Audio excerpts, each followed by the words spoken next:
Hello everyone, আমি পিয়ালি। আমার নতুন একটি ব্লগে তোমাদের অনেক অনেক স্বাগত। তো আমরা ঘুম থেকে উঠে পড়েছি, রাতে মোটামুটি ভালোই ঘুম হয়েছে। এখন যাচ্ছি চা খেতে। চা খেয়ে তারপর তোমাদের মাঠটা ঘুরিয়ে দেখাবো। এই দেখো মাঠটা কত বড় এরিয়া জুড়ে, আর ওই যে বলছিলাম না প্রচুর মন্দির, এই দেখো সারা মাঠ জুড়ে মন্দির। আসলে এই গ্রামটাতে না প্রায় 108টা শিব মন্দির আছে যদি গুনতে পারা যায়, আর সেগুলোর মধ্যে বড় জোর 5 থেকে 6টা, হার্ডলি 7-8টা মতো মেনটেনেন্স হয়, আর বাকিগুলো এভাবেই পড়ে আছে। আর এই যে দেখো সকলে এইভাবেই সারা রাতে ঘুমিয়েছিল, কেউ এখানে কেউ মাঠের মধ্যে। একটা বড় হলঘর আছে সেখানে। আর এদিকে যেহেতু আজকে সারা দিন অমাবস্যা আছে, তাই চারিদিকে সেই ফুলের ডালা ফালা নিয়ে বসেছে সবাই। এখান থেকে নিয়েই আর কি পুজো দেওয়া হবে।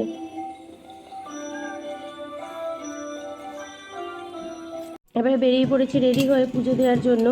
তা আমি তো পুজো দেবো না, বোন পুজো দেবে, তো ওই জন্য রেডি হয়ে বেরিয়ে পড়েছে। যাই আগে বোন পুজো দিয়ে নিই, তারপর তোমাদের বাকিটা দেখাচ্ছি।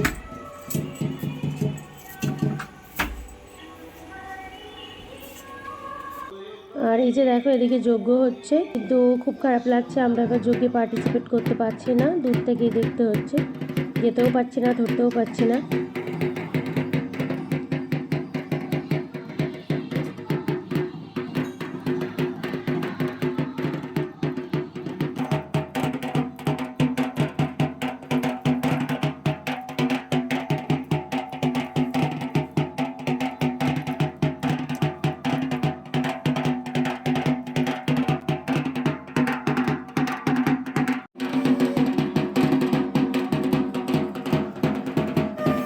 বোন এবার এখান থেকে পুজোর সামগ্রীগুলো কিনে নিয়ে পুজোটা দিয়ে দেবে।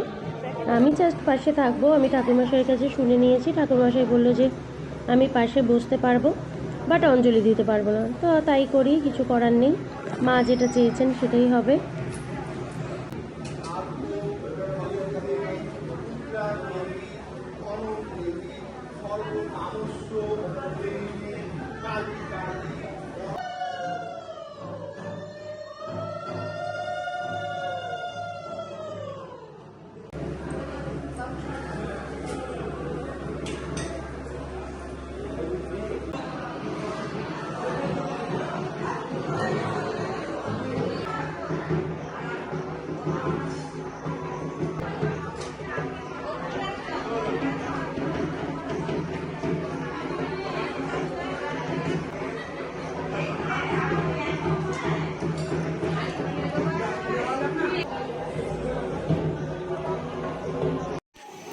পুজো তো দেওয়া হয়ে গেল, এবারে সকালের টিফিনটা করে নেবো। সকালের টিফিনে রয়েছে লুচি আর ছোলার ডাল, এখন তাই খেয়ে নিই। তারপরে তোমাদেরকে ওই যে 108টা শিব মন্দির বলেছিলাম, আর এই যে দেখো আমার কপালে এক সাধু এরকম শিব ঠাকুরের তিলক ফিলক কেটে দিয়েছে।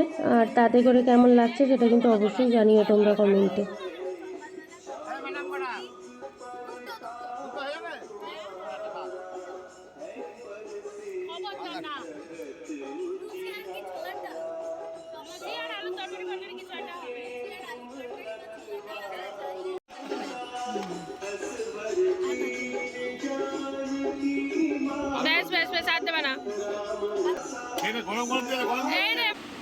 আমরা এখন যাবো গুপ্ত মন্দিরে। আসলে মায়ের যে কিরিট, যেটা কিরিটেশ্বর বলা হয়, সেই কিরিটটা তো এখানে পড়েছিল, বাট কিছুদিন পরে বাইরের কিছু আক্রমণ বলে না যে ওটা একটা প্রিসিয়াস জিনিস, অবভিয়াসলি ওটাকে নেয়ার জন্য সকলেই আক্রমণ করে। তো মায়ের এটাকে রাতের অন্ধকারে যে অংশটা পড়েছিল সেটাকে লুকিয়ে নিয়ে একটা মন্দিরে নিয়ে যাওয়া হয় এবং সেখানে লুকিয়ে রাখা হয়। এই স্পটে এমনি পড়েছিল, স্পটে পড়েছিল। আচ্ছা, বাট যে মেন যে অংশটা, সেই অংশটা এখানে নেই।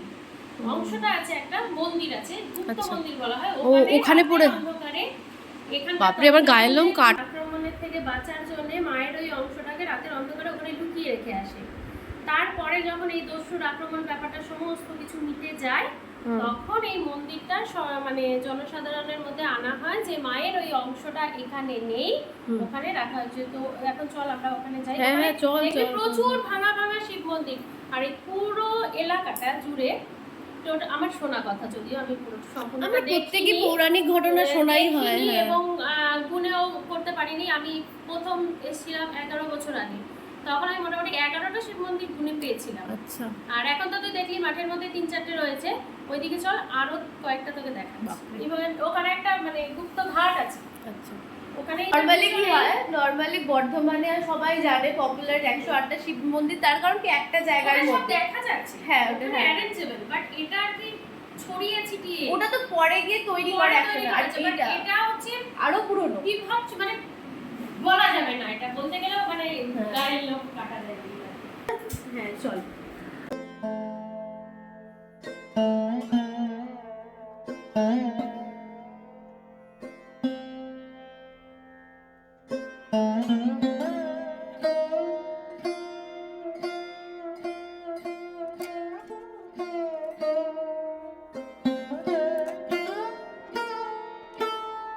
রুহি আসলে পাগলা হয়ে যেত এতগুলো গরু দেখে।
এই সেই জায়গাটা যেখানে কিনা মায়ের সেই অংশটা এনে রাখা হয়েছিল, এনে রাখা বলতে লুকিয়ে রাখা হয়েছিল। পরে এখান থেকে যদিও অবশ্য নিয়ে যাওয়া হয় ওই মন্দিরে। আর এই যে গুপ্তঘাটের কথা বলছিলাম, এই হচ্ছে গুপ্তঘাট। এই ঘাটেই স্নান করে তারপরে এই মন্দিরে পুজো দেওয়ার রীতি আছে আর কি।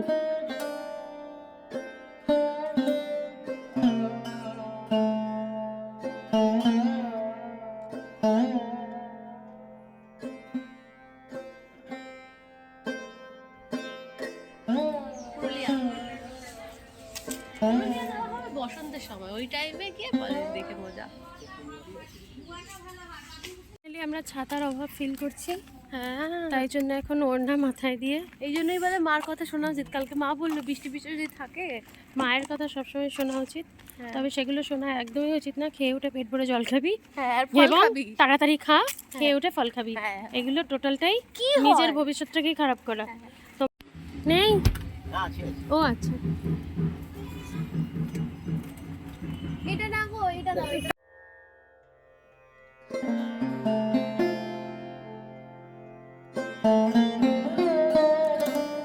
তো চারিদিকে এত রোদ, রোদের মধ্যে আর থাকতে পারছি না।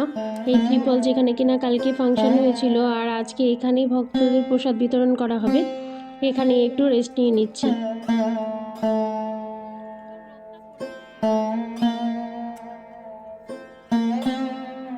আর এদিকে প্রসাদ বিতরণ শুরু হয়ে গেছে, সকলে এখান থেকে প্রসাদ বিতরণ করছে।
ওদিকে তো তোমরা দেখলে ভক্তরা সব খাচ্ছে, ওদিকে কোনো প্লেস নেই যে আমরা বসবো, তা আমরা এই গাছতলার মধ্যেই বসে পড়েছি, এখানেই আর কি খেয়ে নিই। তো এখানেই গরম গরম খিচুড়ি, এখানে তো আর সেভাবে ব্যবস্থা নেই, তাই সবাইকে ডাব্বু হাতা করে খিচুড়ি, ডাব্বু হাতা করে তরকারি এগুলোই দেয়া হচ্ছে।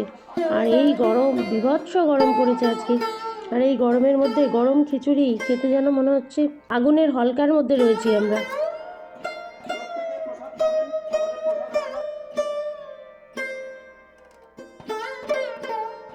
আমাদেরও খাওয়া দাওয়া হয়ে গেছে। আর এদিকে আমার মাসতুতো ননদরা এসছে, এই যে সামনে ননদের ছেলের বউ, তার 3 মেয়ে, ওরাও চলে এসছে। ওরা এখন পুজো দেবে। আসলে ওদের সকাল সকাল আসার কথা ছিল, ওরা আসছে মাঝদিয়া থেকে, যেহেতু অনেকটা দূর তাই আর এত তাড়াতাড়ি চলে আসতে পারেনি।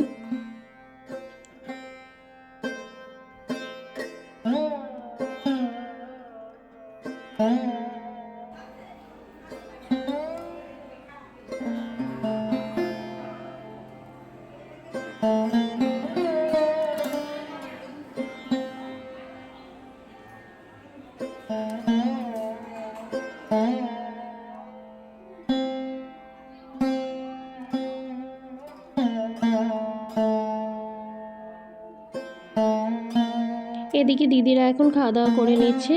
এরা খাওয়া দাওয়া সারার পর ওদেরকে একটু গুপ্ত মন্দিরটা ঘুরিয়ে নিয়ে আসবো। তারপর ওরা আবার এখান থেকে তারাপীঠ যাবে, ওখানে একটু পুজো দিয়ে তারপরে কাল কি পরশু দিন ওরা বাড়িতে ফিরবে। তো আমাদের তো এদিকে মোটামুটি কাজ বাজ সব কিছু গোছানো কমপ্লিট হয়ে গেছে, সমস্ত প্রসাদ বিতরণ কমপ্লিট। এবার আমরা বাড়ির দিকে রওনা দেব। রাস্তা তো অনেকটা, এখন ঠাকুর বলে বেরিয়ে পড়ি, নইলে আবার ওদিকে অনেকটা রাত হয়ে যাবে। মেয়েদেরকে নিয়ে তো বাড়িতে ফিরতে হবে, কাল সকালে স্কুল রয়েছে। তো আজকের ব্লগটা এখানেই শেষ করছি। যদি তোমাদের আজকের ব্লগের কোনো কিছু ভালো লেগে থাকে তাহলে অবশ্যই লাইক করো, শেয়ার করো, সাবস্ক্রাইব করো। আর যারা ফেসবুক থেকে দেখছো অবশ্যই ফলো করো। আর ততক্ষণ সকলে সুস্থ থেকো, ভালো থেকো, টাটা।